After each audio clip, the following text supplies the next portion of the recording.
All right, I'm gonna make this brief, but something just occurred to me that I want to elucidate and enlighten people to. I want to illuminate for people. My grandfather was in the Army Air Corps. He flew the hump for World War II, and then he also worked for NASA on the Apollo mission for the moon landing. I've shown this on camera a few times, but I'm going to go through it again. You'll see where I'm going with this.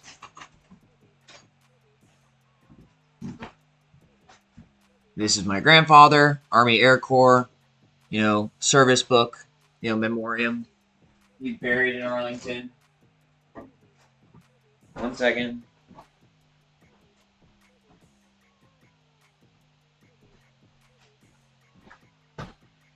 There's this.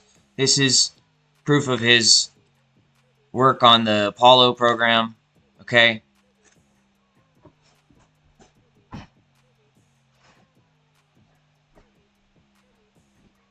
Now, when I was living near GMU in Fairfax with Scotty, I was feeling pretty depressed at some points. And I thought, hey, let me bring this up with these other people. And their suggestion was just, if I wanted to die, I should just join the military. And I don't really think that's what the military is for, but I thought about it, and then I sought out an Air Force recruiter, and his question to me that apparently ended the interview was, have you ever done psychedelic drugs? And I had tried psychedelic mushrooms one time. And so I told him that, and he's like, well, then you can't join. Through Gabby Vanette, who also ended up living in that house, even though I said it wasn't a good idea, and it resulted in disaster, by the way, and who I was having sexual relations with, and she gave me full consent to do everything. By the way, just saying, I met someone named, and we'll put it on this, his artist name was Arkon, Arkkon.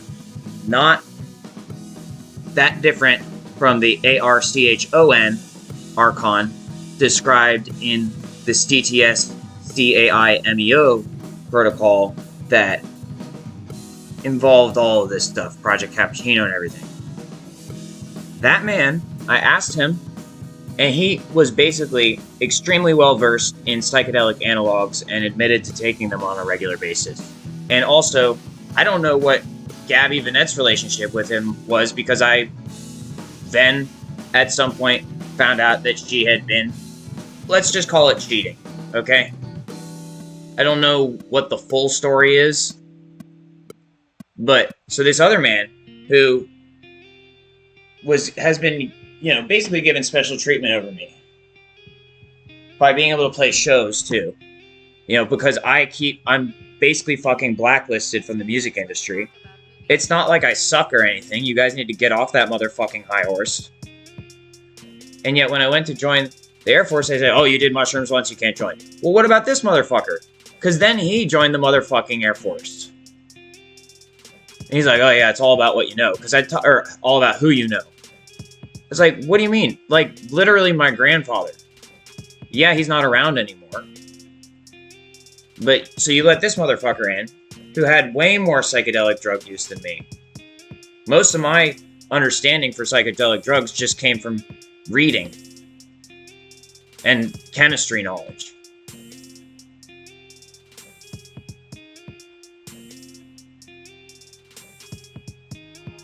So I'm just putting that out there because I just remembered that, and that's an important point to make. And we'll just loop around real quick to the Gabby Vanette thing, because that's kind of what was making me so depressed at the time. She was originally with someone named Riley, whose family apparently runs the AMAs, the American Music Awards. And then she decided to be with me. But then she fucking betrayed me.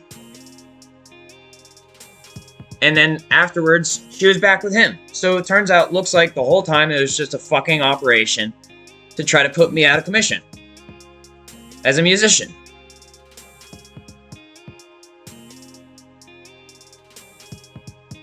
And I wanted to package those together because those two conversations belong together in the same sentence. Not, if this is all one run-on sentence, essentially. So,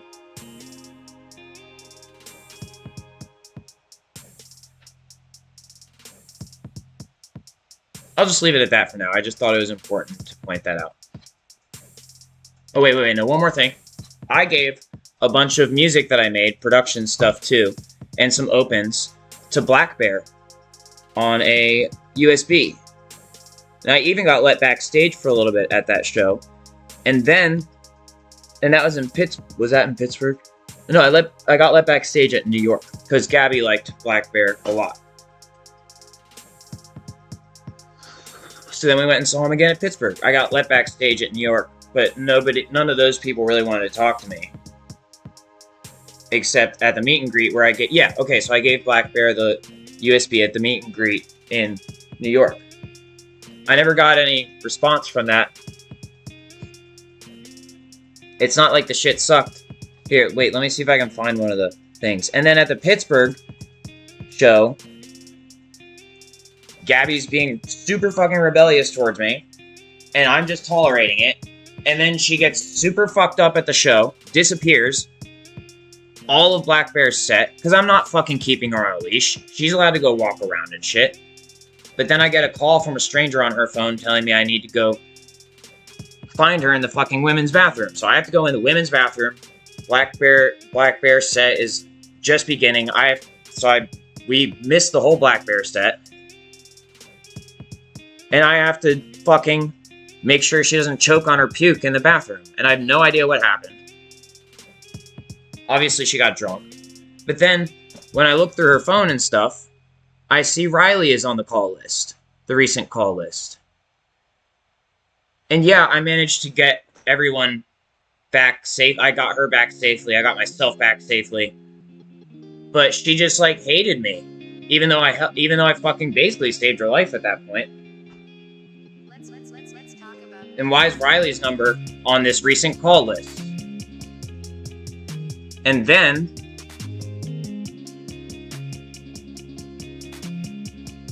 why is it that when we get back from this, we get back from that Pittsburgh trip with the Riley call on the cell phone and her super fucked up, how come she gives me an STD after that? Huh? And how come when I went to when I went to the emergency room, how come they had to put a fucking thing in my urethra when they could have just taken a blood test?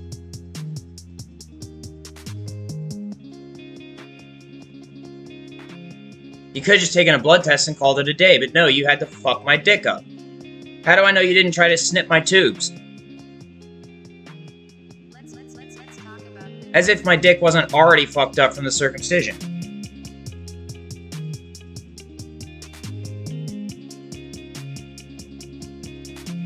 And then how come,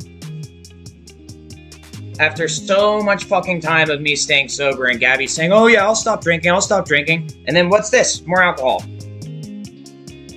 You're the one who wanted to live here with me. You said it'd be good for you. Meanwhile, I'm dealing with Scotty and Prescott having a fucking sibling war. And Vabo using me for fucking slave labor. And showing fake love only. And Nathan acting like he's better than me. Fucking Nathan Sidney acting like he's better than me. And Peter being unpredictable. And other shit. Once again, I'm not hating. I'm just hurt and passionate about this. Because I tried to be friends with all these people.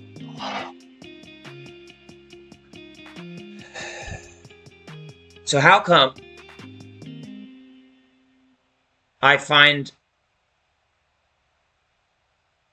all this further evidence that Gabby wasn't being honest with me when all I asked for, I said you can be with other people if you want, I just need you to talk to me and communicate this.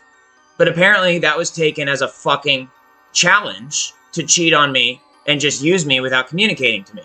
Because apparently I don't matter to you people.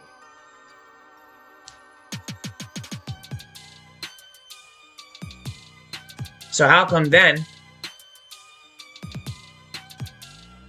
I explained to you where my limits are, and you encourage me to relapse, Gabby? How come? Why'd you do that?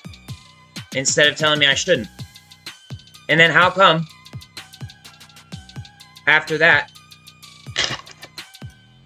you flicked me off in the kitchen when I was just trying to have a conversation with you, And mind you, this is after you said, oh my god, you can pretty much do anything you want to me at this point. Because I was putting it down in the bed.